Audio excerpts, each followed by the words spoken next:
প্রবাসীরা যখন মৃত্যুবরণ করে বিদেশে আমাদের জন্য ইনকাম করতে গিয়ে মুখে রক্ত তুলে যখন মৃত্যুবরণ করে, এই লাশটা দেশে আনার তেমন ব্যবস্থা এম্বাসি থেকে ওইভাবে করা হয় না। লাশকে বাড়ি পর্যন্ত পৌঁছানো সহ তার দাফন কাফন সহ সবকিছুই আমরা সম্পন্ন করে আসছি এবং এটা হয়তো এই বাংলাদেশে প্রথম। নীলুফার চৌধুরী মনি একটি সম্পূরক প্রশ্ন করতে পারেন।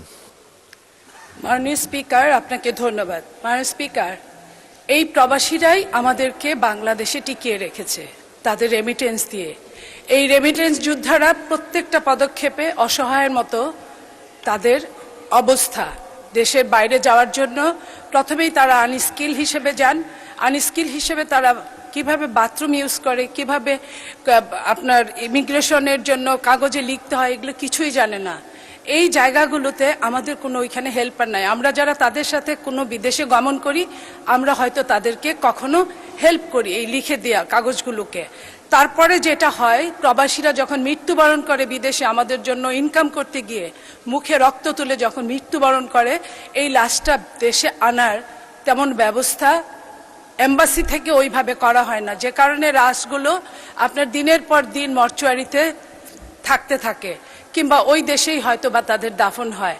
এই যে তাদের আত্মীয় পরিজনরা তাদের লাশ পর্যন্ত দেখতে পারে না। প্রশ্ন করুন মাননীয় সদস্য। আমরা বলি যে এটা আমাদের মাননীয় প্রধানমন্ত্রী অত্যন্ত প্রবাসী বান্ধব একজন মন্ত্রী, এই দেশের একজন নেতা।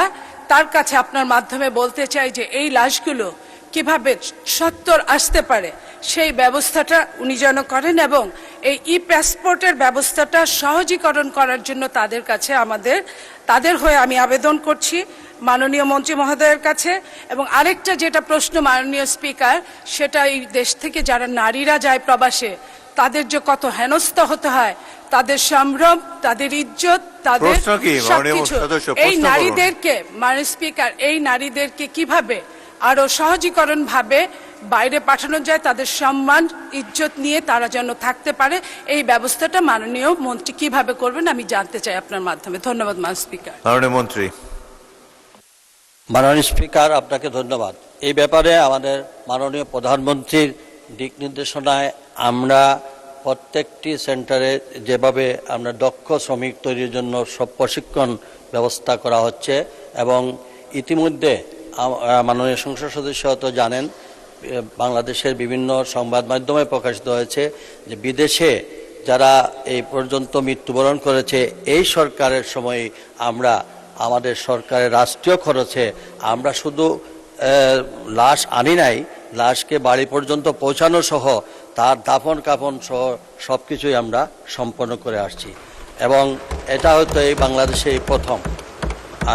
আমরা ইনশাল্লাহ চেষ্টা করব আমাদের সমস্ত দক্ষ শ্রমিক তৈরি করে আমরা বিদেশে প্রেরণ, যাতে বিদেশে গিয়ে যেন আর হ্যাসল না হয়। ধন্যবাদ মাননীয় স্পিকার।